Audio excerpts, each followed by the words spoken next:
जम्मा 50,000 जनसङ्ख्या, त्यसमा पनि आधा जिल्लावासीलाई सधैँभरि खान लाउनकै धौधौ। जडीबुटी, पर्यटन अनि जलस्रोतको अपार सम्भावना, तर पनि अझसम्म राष्ट्रिय सडक सञ्जालले छुन नसकेको जिल्ला हुम्ला सधैँ किन विकटताको बिम्ब बनिरह्यो? आजको साझा सवाल हुम्ला सिमीकोटबाट।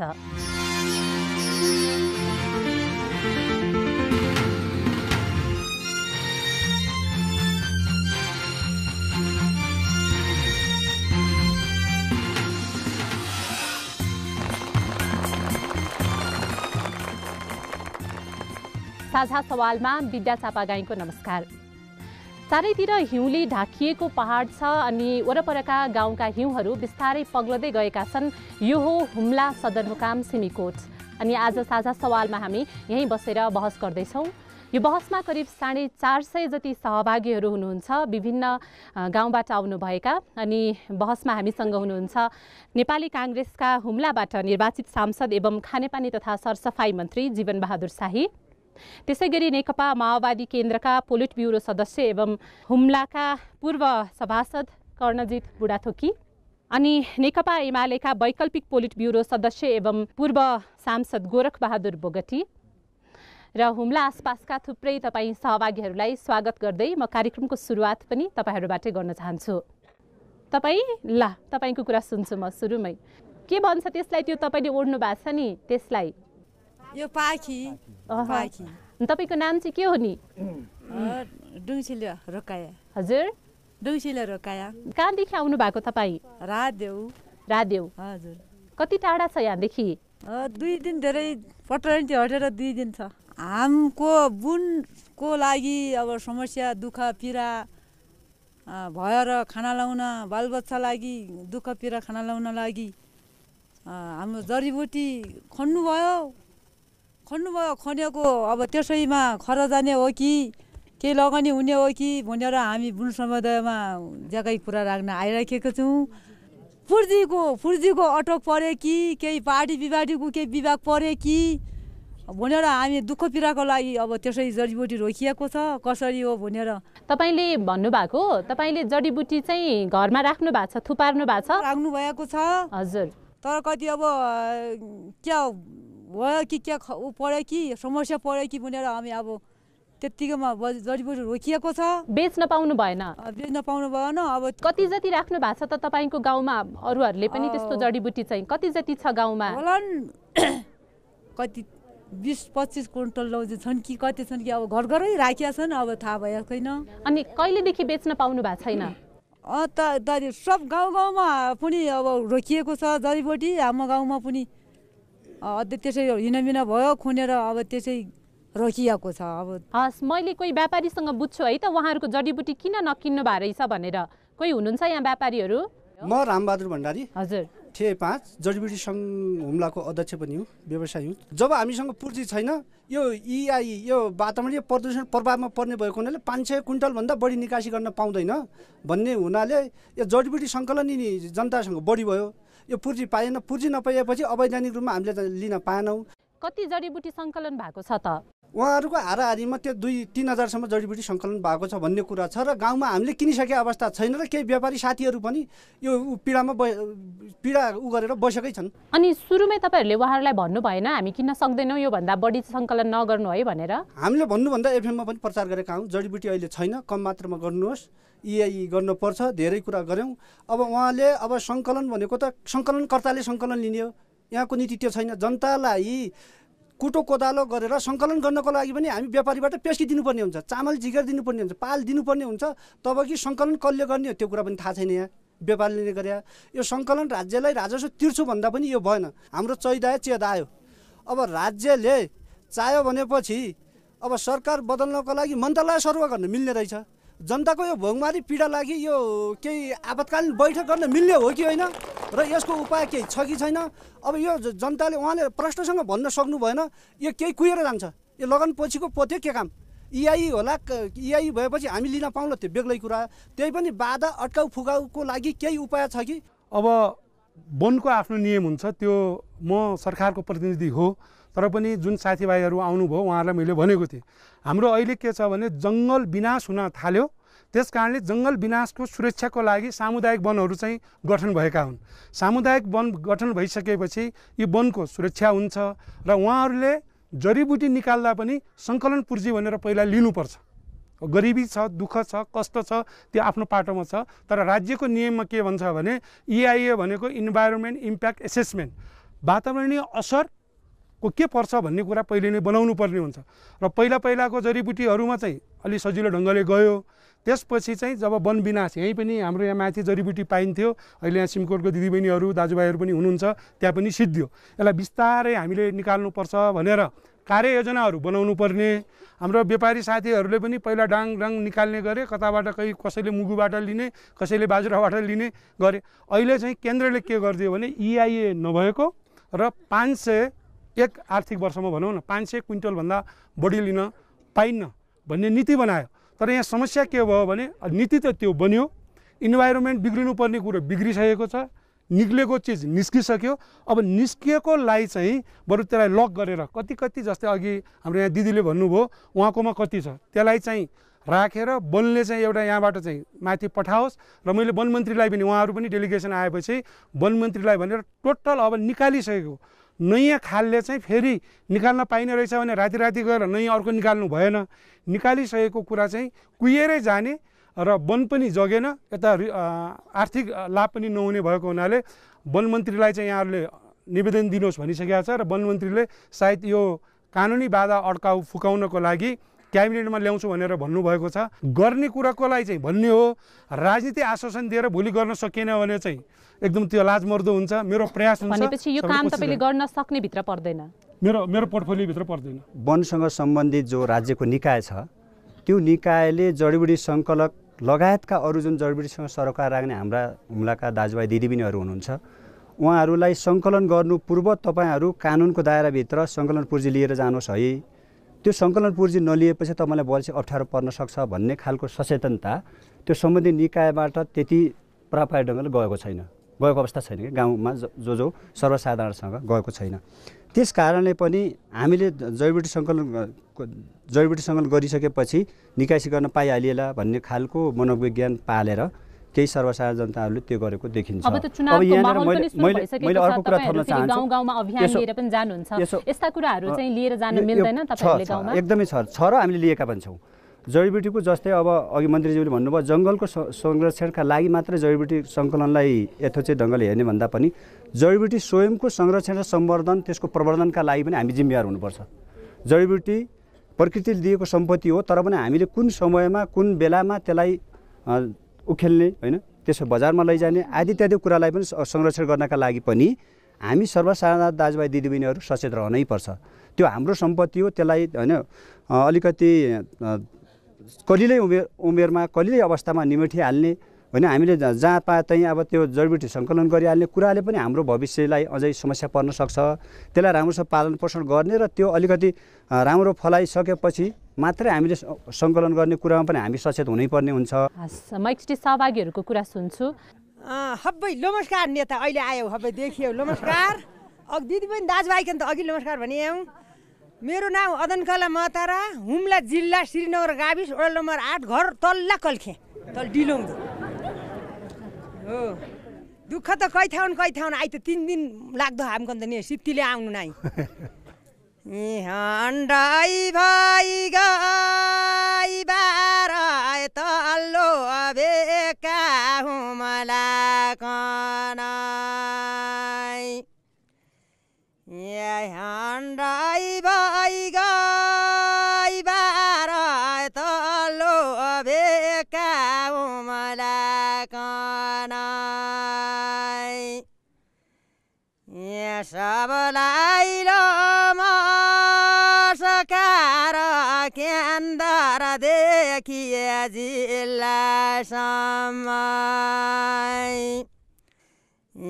छोरा छोरी रुँदै रोग भोगले क्या खाउँ र केलाउ तर सुई छुँदै मैला पीड मरकाए रे हुमलीका पाउ दुख्या मुगु जिल्ला गाडी गुड्या हुमलीका पाउ दुख्या मुगु जिल्ला गाडी गुड्या नेता जति लुक्या जनताको समस्या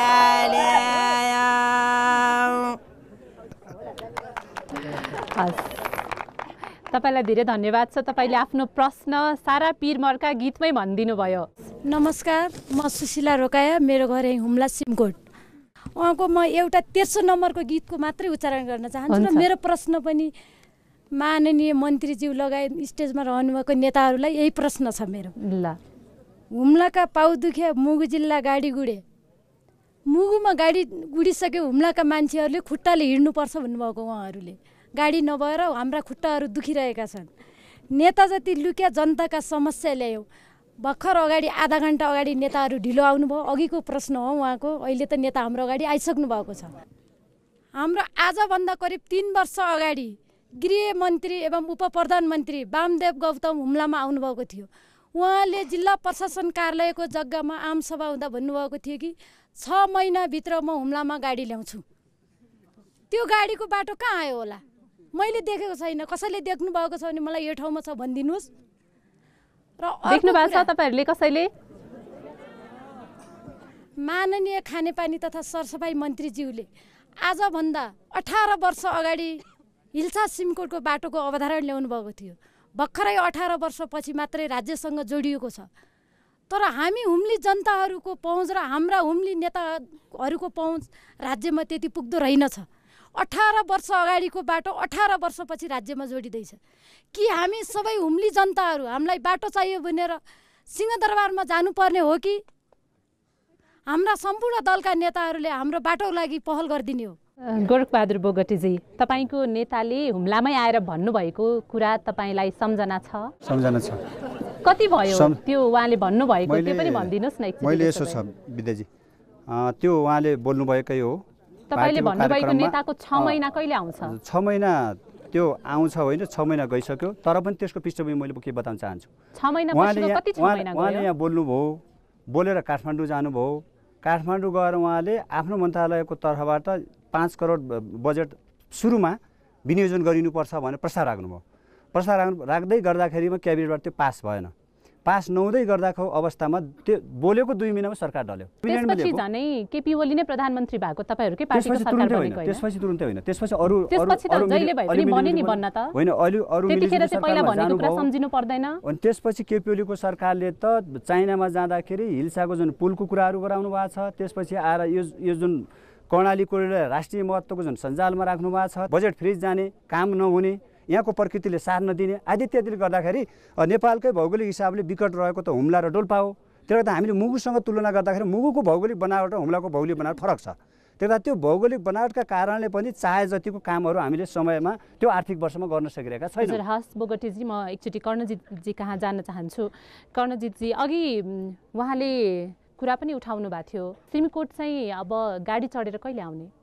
राज्यले बजेट पर्याप्त मात्रामा छुट्याएको छ। विकासको लागि मुख्यतः बजेटले मात्र पुग्दैन रहेछ, प्रविधि जनशक्तिको पनि उत्तिकै आवश्यकता पर्दो रहेछ। हामीले हेऱ्यौँ यो हिल्सा सडक कोदालोले खनेको धेरै वर्ष भयो। कोदालोले खन्दाखेरि त्यो सडक पुग्दैन रहेछ भन्ने कुरा प्रमाणित भयो र अनि डोजरको आवश्यकता पर्ने भयो। डोजर पनि कसरी भने हुम्लाबाट काठमाडौँबाट हुम्ला आउँदाखेरि डोजर कसरी आइपुग्छ भन्ने कुराको पनि च्यालेन्जिङ थियो। त्यो चाइना भएर ल्याउनु पर्ने अवस्था। त्यसको एउटा हाम्रै पाटो छ, हुम्ली दाजुभाइलाई थाहा छ, 5 करोड 81 लाखको लागतमा लिमी बाटो यहाँ आइपुगेको छ। हिल्साको बाटो बन्दैछ, बन्ने प्रक्रियामा छ। हामी क्लियर हुनुपर्छ, यो कुरा क्लियर हुनुपर्छ। अब नेपालबाटै यहाँ सिमकोटसम्म चाहिँ बाटो कहिले आइपुग्छ? प्रारम्भिक ट्र्याक त आइसकेको छ। त अब यसलाई डिटेल गर्नको लागि हामीले के गर्नुपर्छ? मिहिनेत गर्नुपर्छ। अब च्याचराको त्यस्तो भिड छ। अनि एउटा पुल जोड्न बाँकी नै छ। भनेपछि अब उहाँहरूको पाउ नदुख्ने त्यो दिन कहिले आउँछ त्यति सोधेको मैले। कति वर्ष लाग्ला? राज्यले चाह्यो र हुम्ली जनताले चाह्यो भने यो बाटो बन्न कुनै आइतबारै छैन। हुम्ली जनताहरू सिंहदरबार घेर्न जानुपर्ने भयो कि क्या हो यहाँको बाटो बन्नको लागि? अब सिंहदरबार पनि घेर्नु पर्यो, अब राजदरबार पनि घेर्नु पर्यो। हिजो घेरिसक्यो, राजदरबार गइसक्यो, सिंहदरबार पनि घेर्न आवश्यक छ। म एकचोटि सहभागीहरूको कुरा सुन्छु। यो बाटो नबन्दा तपाईँहरूलाई के अप्ठ्यारो परेको छ त्यो बताइदिनुहोस् न हामीलाई। नमस्कार, म प्यारीलाल साई। मेरो घर दारमा मुगुमा गाडी पुग्यो। हाम्रो नेताज्यूहरूले मञ्चमा बस्दै गर्दाखेरि बाटोको कन्सेप्ट ल्याउनु भयो, तर उत्तरी ध्रुवबाट र दक्षिणी ध्रुवबाट ल्याउनु भयो। कोही नेताले चाइनाको डोजर पुर्याउनु भयो भने कोही नेताले चाहिँ यता कवाडीको बाटो सुरु गर्नुभयो। मुगु सदरमुकामबाट सबै नेताजीहरू त्यो बाटो हिँड्नु भएको छ। मुगु सदरमुकामबाट हुम्लाको सिमाना दारमा जोड्नको लागि जम्मा 60 किलोमिटर मात्रै बाटो खन्नुपर्ने छ। त्यहाँ हार्ड रगहरू कतै पनि छैन र 2टा मात्रै डोजर दियो भने हुम्ला जिल्लामा टच गर्नको लागि अब 6 महिना कुर्नुपर्ने अवस्था छैन। यसको लागि राज्यले ध्यान दिएको छैन र यो जुन मुगुदेखि हुम्ला जोड्ने बाटोको विषयमा हाम्रो नेताजीहरूको ध्यान किन गइरहेको छैन, मेरो प्रश्न। यो बाटो नबन्दा के अप्ठ्यारो परेको छ एकचोटि यहाँ दिदी आमाहरूबाट सुनाउँ त। मेरो नाम उमाकाला रावत, 2वटा। हामी अप्ठ्यारो नभए कि हामी गरिब जनताका हिँड्ने बाटै असजिलो छ। अब हामी गाडी आउनु भइहाले, हामी जग्गा गाडी पुग्नु भइहाले, हामी सामान पुनः सुगोमा किनेर खनाउँ हो। हामी अहिले हाम्रो लोग्ने जाँदा हामी मैला जाँदा छौँ, तलखरादेखि मैदा ल्याउँदैछौँ हजुर, बोकेर ल्याउँदैछौँ खुट्टै ठिकान है। त्यो दुःख भएन, त्यो रोज्दैकन जाँदैछौँ। हिउँ हुन्छ हामीकन, बाटो नराम्रो हुन्छ हो। बाटो गाडी पुग्नु भइहाले हामी सुक्क हुँदो, हिँड्नै पनि अप्ठ्यारो छ। हिँड्नै पनि अप्ठ्यारो छ सर। तलीबाट पानी आउँछ, कन्नाली जान्छ, माथिको भिड छ हो। त्यो लोट्यो भनेपछि त सिधै कन्नाली जाइकिने छैन। त्यसो अप्ठ्यारो भएन, समस्या भएन। अनि नेताहरूलाई केही भन्न मन लाग्छ त आफूलाई परेको समस्या? नेताज्यूले त अब के गर्न, म गर्ने बलराम भने भैँसी पालेर हो। आएदेखि ज्या पनि जग्गा थियो नेताहरूले एयरपोर्ट भित्ता बाइग हजुर हो। हामी बिस्तारी भइसक्यौँ, एक छिरो बाइग विषय सामने विषय काकु बुन्यो गरे, एक जग्गा छिरो बाइग यसै कुत्तीमुत्ती भइगयौँ हजुर।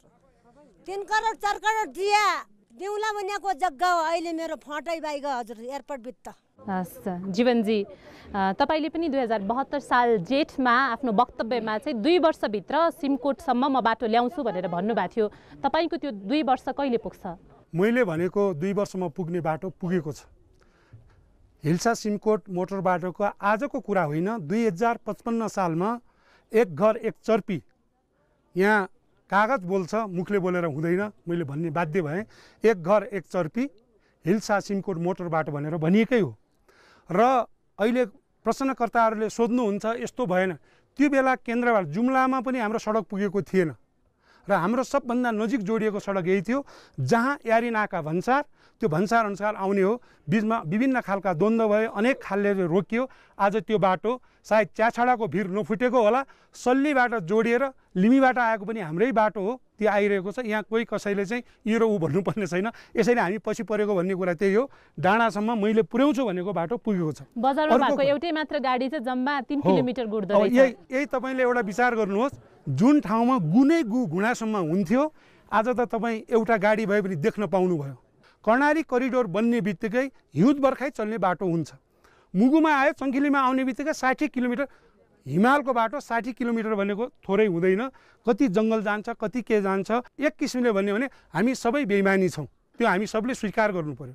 सडक बनाउने भने बनाउँदैन, उपभोक्ता समिति गऱ्यो त्यही मारामार गर्छौँ होइन, प्राप्त कुरालाई अगाडि बढाउँदैनौँ। तपाईहरु फेरि उपभोक्ता समितिमा आफ्नै कार्यकर्ताहरू छिराइदिनुहुन्छ, आफ्नै पार्टीका नेता छिराइदिनुहुन्छ। ठिक छ भन्नु न, त्यो म एकदम चाहिँ मैले स्वीकार गरेको कुरा के हो भने व्यक्ति विशेषको कुरा गर्नु हुन्छ भने जीवनसाथीले गरे कि गरेन भन्ने कुरामा हेर्नुहोस्, यहाँ सबै जनतालाई बुझ्दा पनि होला। मेरो भनाइ के हो भने उपभोक्ता बन, राम्रोसँग काम गर। अरू बेला हाम्रो झगडा हुन्छ, अनि उपभोक्ता समिति बनाउँदाखेरि त काङ्ग्रेसको अध्यक्ष होला, माओवादीको उपाध्यक्ष होला, के अरे एमालेको होला, कार्यकर्ता पनि त्यस्तै छन्। उहाँहरूलाई पनि सोध्नुहोस्, तिमीहरू यस्तो किन गर्दैछौ भन्दैनन् कि तँलाई भोट हालेको मलाई उपभोक्ता समिति अध्यक्ष किन बनाइनस् भन्ने दोहोरै खालको अवस्था छ। तर बाटो आउने कुरोमा अहिले तल्लोको दाजुभाइ दिदीबहिनीहरूले भन्नुभयो नि, क्वालिटी बाटो त यता आइसक्यो त। अब होइन। अब कति लाग्ला त त्यसो भए यहाँसम्म जोडिनलाई? अहिलेको हाम्रो चाहिँ सडक कहिले आइपुग्छ भन्ने पनि अनिश्चित नै छ उसो होइन, 2 वर्षभित्र कुनै पनि हालतमा आइपुग्छ। दिदीले बिचमा उठाउनु भयो, तपाईँको कुरा सुनौँ है ल। मेरो नाम कलौती बोरा। अनि कहाँ बस्नुहुन्छ? सिङकोट गाविस वडा नम्बर 4। औलो पुल्यो सानो मालु, लेखा पुल्यो टाँकी, हिल्सा मोटर हिल्सा बाटो काटेकै छ, गाडी आउनु बाँकी। कहिले आउला त गाडी?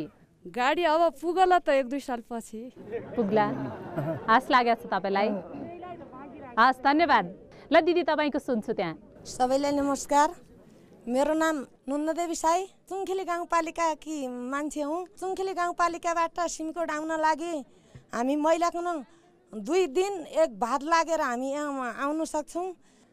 माननीय मन्त्रीज्यूले चुनाव हुँदा पहिला गाउँघरमा गएर म यो कुया चामल नखानुहोस् गाउँले दाजुभाइ दिदीबहिनीहरू, म बासमती चामल ल्याएर छोड्छु भन्नुभएको थियो।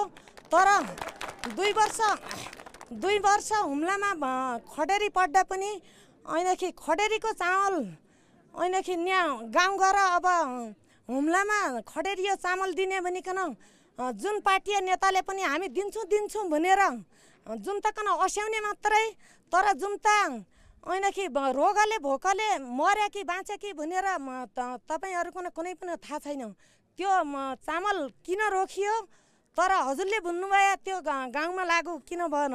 त्यसपछि सिमकोट वरिपरि छिमेकीले हजुरको माननीय मन्त्री बनाया हुन् कि ऐनखि पुरै हुम्ला जिल्लाभरि जनताले माननीय बनाया हुन्? मन्त्रीज्यू, मैले जवाफ लिएँ। खाउँ कर्कली सासु तर्कली, नखाउँ कर्कली पेट फर्कली भन्ने छ हाम्रो परम्परा भने। दारमा गाउँपालिका र मिमी भनेको त्यो यस्तो ठाउँ थियो कि सारा हुम्लालाई त्यसले त्यहाँको उत्पादनले पाल्थ्यो। जब हामीले चाहिँ WFOका चामल भनौँ या हामीले ल्याएका चामलहरू खान सुरु गरेर खेतीपाती हामीले बन्द गऱ्यौँ। अब नगरौँ, बाटो छिटो ल्याउँ, किनकि अब मुगुका जनताहरू आज जस्तो हुम्लामा आउने चामल खाँदैनन्, किनकि मोटर बाटो पुग्यो।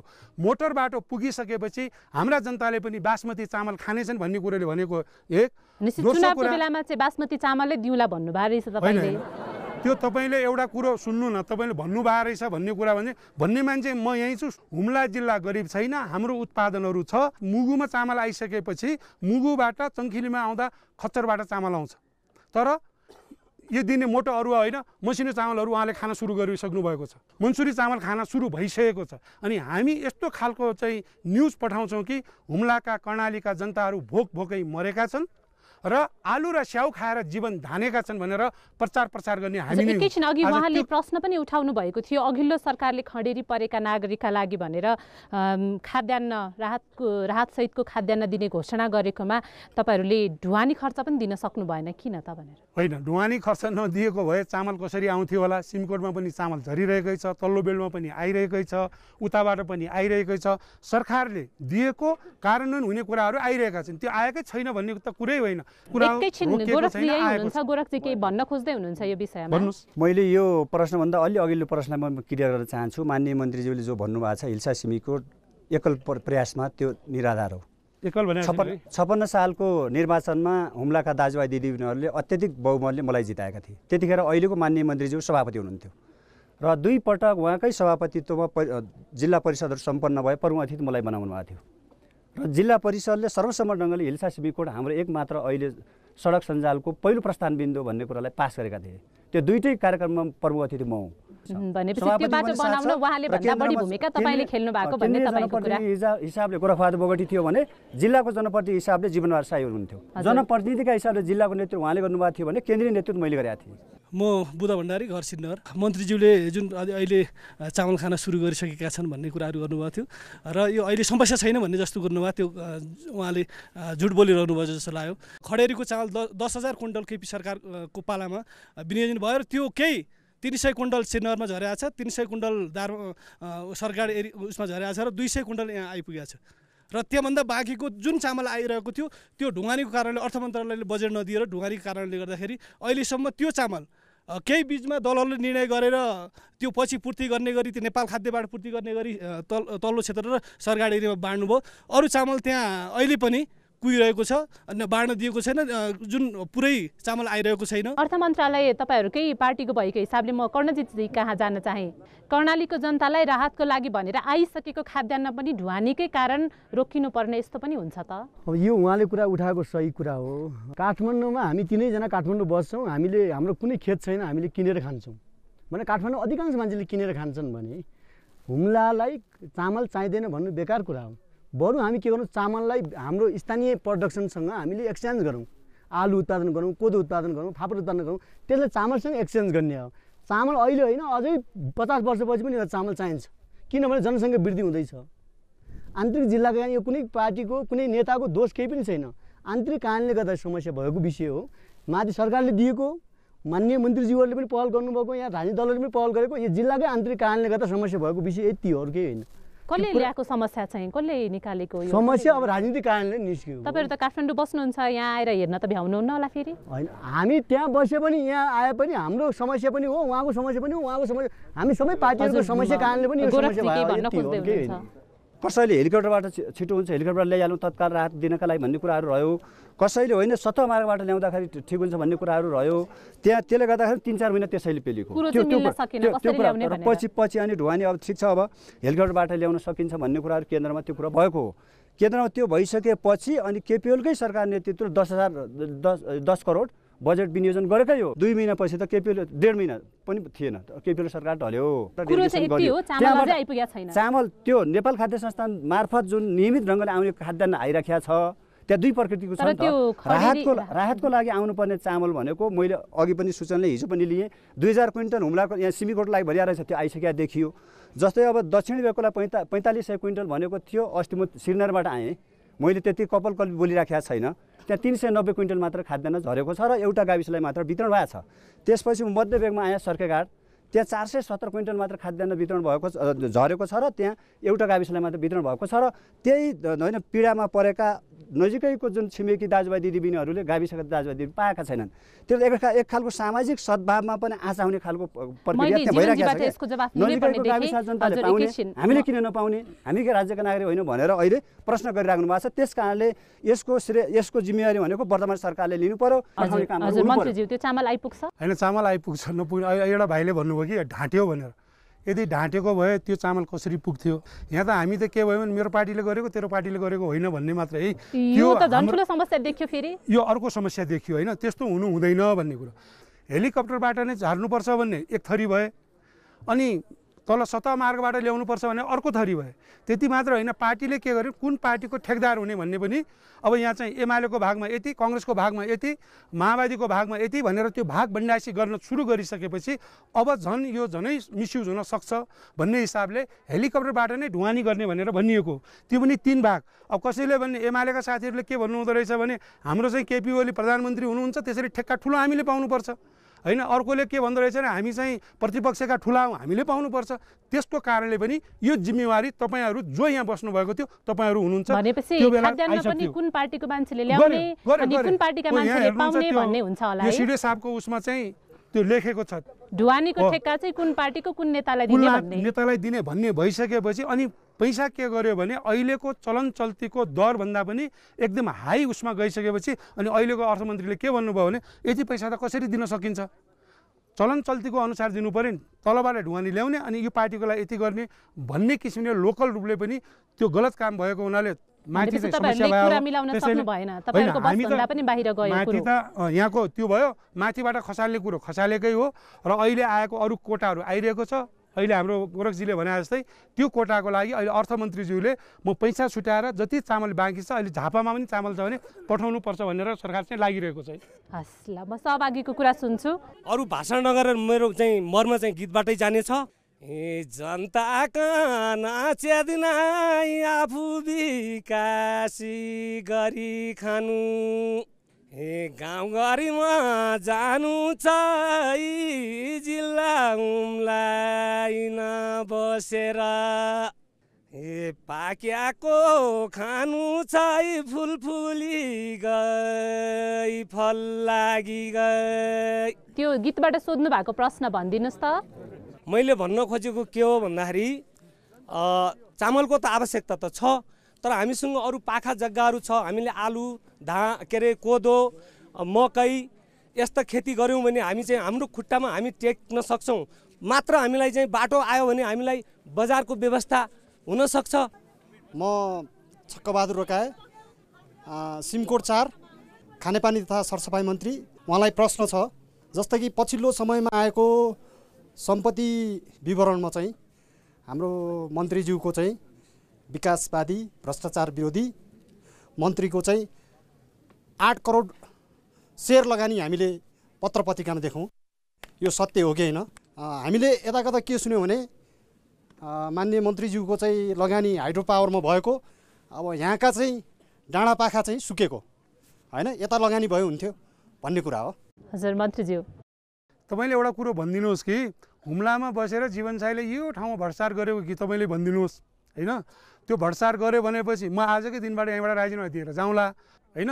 अनि तपाईँहरूले के भन्नु पर्यो भने तैँले यहाँबाट यति खाएर चाहिँ यस्तो गरेर रहेछ भन्ने कुरा भयो होइन। यहीँ आएर अब सहकारी चलाउँछौँ, सहकारी चलाएर चाहिँ भाइहरूले चाहिँ केही सुविधा लिएको होला, त्यो किन चलाए, त्यो पनि भ्रष्टाचार हो भनेपछि मलाई भन्नु छैन।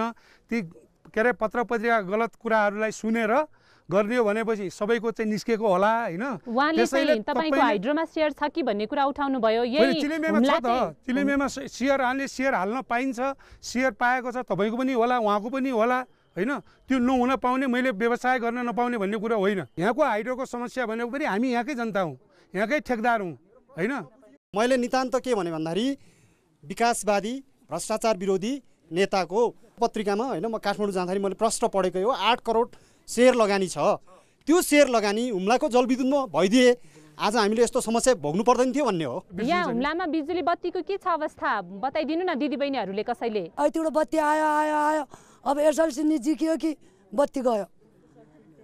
अब क्या गरेर बच्चा एसएलसी दिनेन्, क्या गरेर राति पढ्नेन्। बत्ती झ्याप्छो हुने बेला झिन राजस्व बढी लिन्छन्, बत्ती आएको आयो हुने बेला ठिक टाइम गरी राजस्व तिरिन्छ, बत्ती नआएका बेला जुन राजस्व बढी तिरिन्छ, त्यसै हामीले राजस्व। हस् धन्यवाद। त्यहाँ बहिनी तपाईँले के भन्न लाग्नु भयो? मेरो नाम चाहिँ जुम्की लामा, घर बरगाउँ। 64 सालदेखि यताको कुरा गर्ने सवालमा हामीले करणजित बुढाथोकीलाई चाहिँ र चाहिँ छिमी लामालाई जितायौँ। उहाँहरूलाई चाहिँ सबैले निष्क्रिय भनेर चाहिँ उहाँहरूले केही विकास गर्न सकेन, केवल आफ्नो चाहिँ व्यक्ति मात्रै स्थापित गरायो भनेर उहाँहरूलाई चाहिँ हामीले निष्क्रिय रूपमा चाहिँ हामीले प्रमाणित गराएर चाहिँ पछि फेरि 70 सालमा हामीले जीवनबहादुर साई र रिता साईलाई हामीले जितायौँ। र जसरी अहिले 70 सालदेखि अहिले 73 सालसम्म पुग्दाको अवस्थामा पनि यो हुम्ला जिल्ला शिक्षा, स्वास्थ्य, सञ्चार, विद्युत सबै क्षेत्रमा, खाद्यान्न सबै क्षेत्रबाट हिजो जस्तो थियो अहिले उस्तैको उस्तै देखेको छ। यो किन हो त हैन?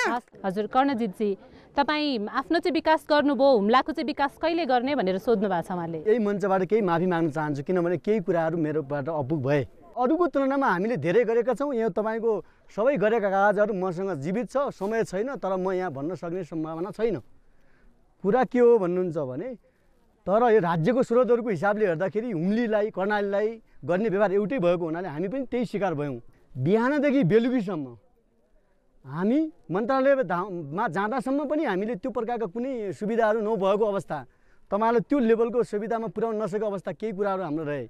एसएलसीको बेलामा हुम्लाको सदरमुकाम नै किन अँध्यारो भनिदिनुहोस् तपाईँलाई? यो अँध्यारो भएको कारण भनेको हुम्ली जनताको होइन, यो ठेकेदारको कारण हो। ठेकेदारले के गरेको छ भने बत्ती बिगारेर पैसा खाने उद्देश्य राखेको छ, यति अरू म केही थाहा पाउँदैन। त्यस्तै हो जीवनजी, ठेकेदार चाहिँ कसको त्यो पनि भनिदिनुहोस् न।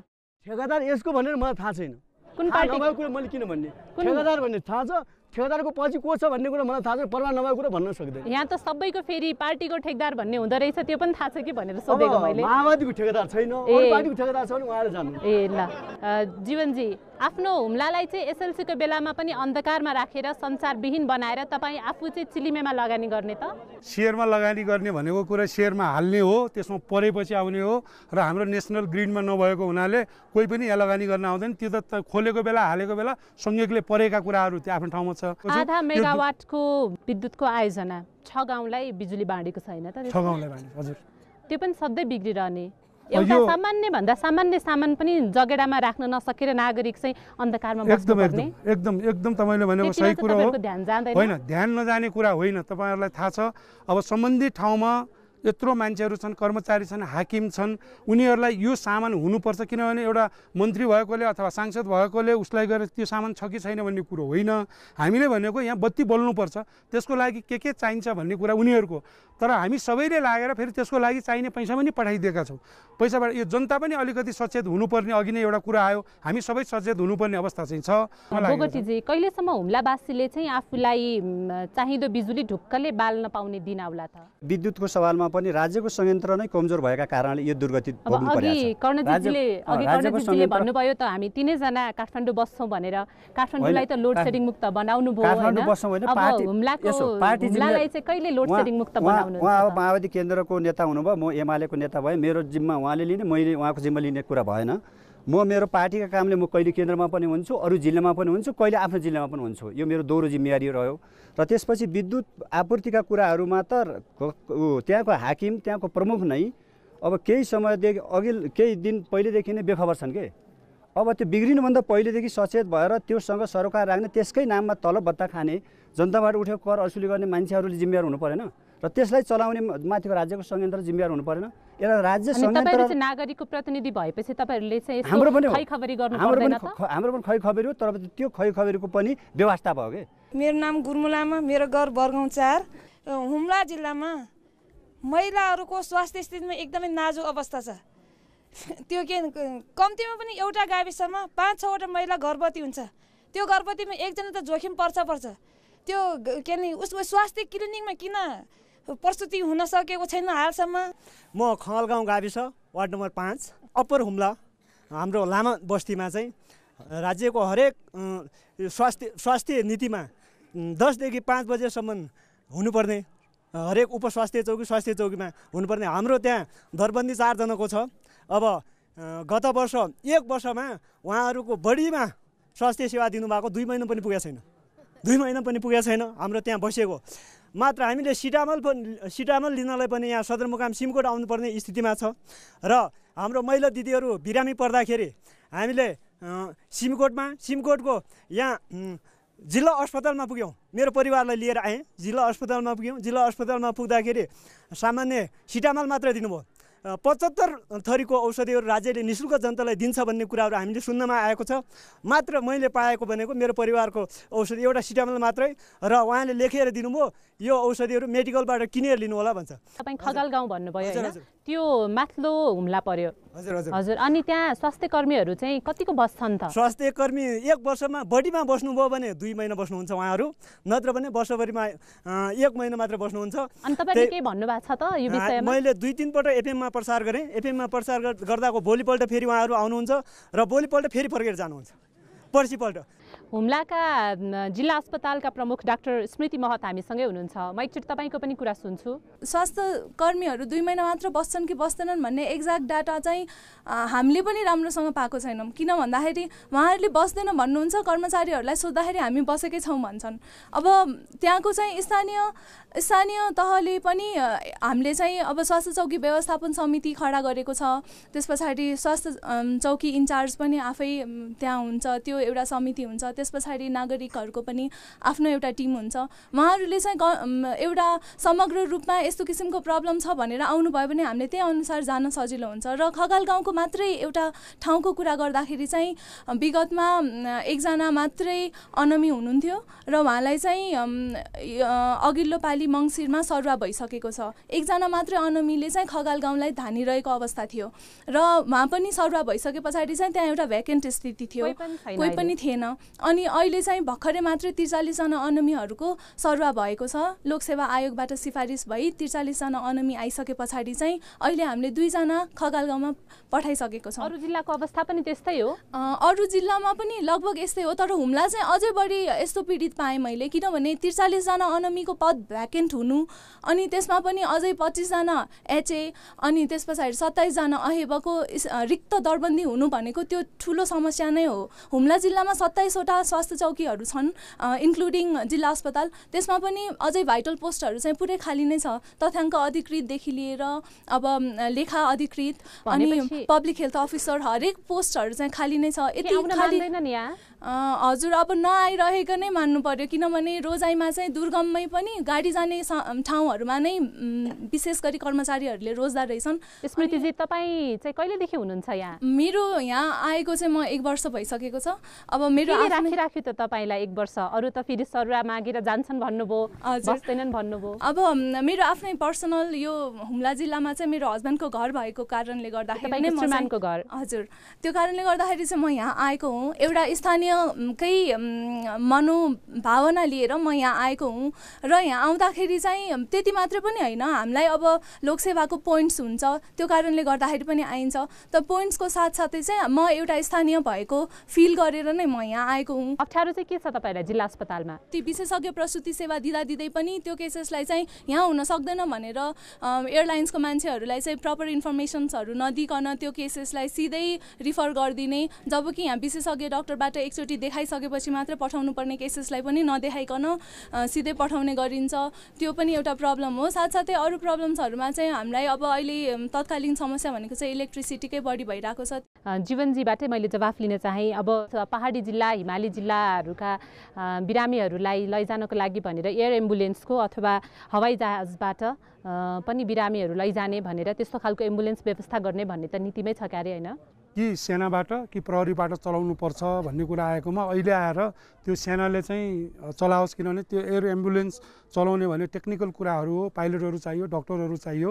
त्यस कारणले यो चाहिँ कुरा भइरहेको छ। अहिले भर्खरै मात्रै अस्ति 4वटा जहाजहरू ल्याउने भनेर क्याबिनेटले सेनालाई स्वीकृति दिएको छ। त्यो आइसकेपछि सायद त्यो नीति चाहिँ लागू हुन्छ कि, तर अब समय कति लाग्छ त्यो चाहिँ भन्न सकिन्न। अनि कर्मचारीहरू स्वास्थ्य कर्मीहरू चाहिँ कार्यालयमै नबस्ने, जाँच्दै नजाँच्ने यो चाहिँ के हो? अब कुन बेला कुन मान्छे आएको हुन्छ मलाई थाहा भएन। अनिलाई अघि नै भर्खर डक्टरले भने जस्तै हामीले 9 तहको डक्टर यहाँ हुनुपर्छ भन्दाखेरि 9 तहको कोही पनि आउन चाहँदैनन् र अघि नै अब उहाँ आफै पनि उहाँको श्रीमानको घर भएको हिसाबले स्थानीय नागरिक भएको अनि आफ्नो अङ्क बढाउनु पर्ने भएको हिसाबले यहाँ बसिराख्नु जस्तै 9 तहको यहाँ आउन चाहँदैनन्, त्यसले गर्दाखेरि अलिकति केही हुन्थ्यो होला भन्ने कुरो हो। एउटा कुरो म अघि पासाङजीले भन्नुभएकोमा एउटा म चाहिँ त्यहाँ थप्न चाहन्छु, हाम्रो पनि कमजोरी छ। जस्तै यहाँ के हुन्छ भने अनमीहरू चाहिँ हेल्थ पोस्टमा पठायो, त्यसको चाहिँ हाजिरी प्रमाणित गर्ने त्यहाँको चाहिँ समिति हुन्छ।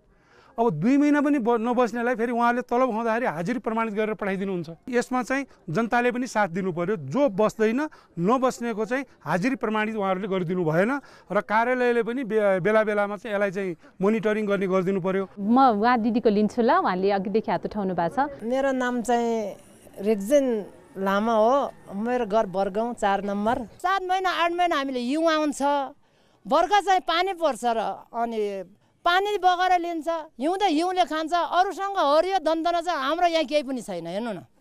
यहीले कारणले यो खाद्यान्न कति दान्न सक्छ। यो नेताहरूले बुटु कुरा नगरे हुन्छ। एक जोइको साथ पै हुनेको कुरा छ।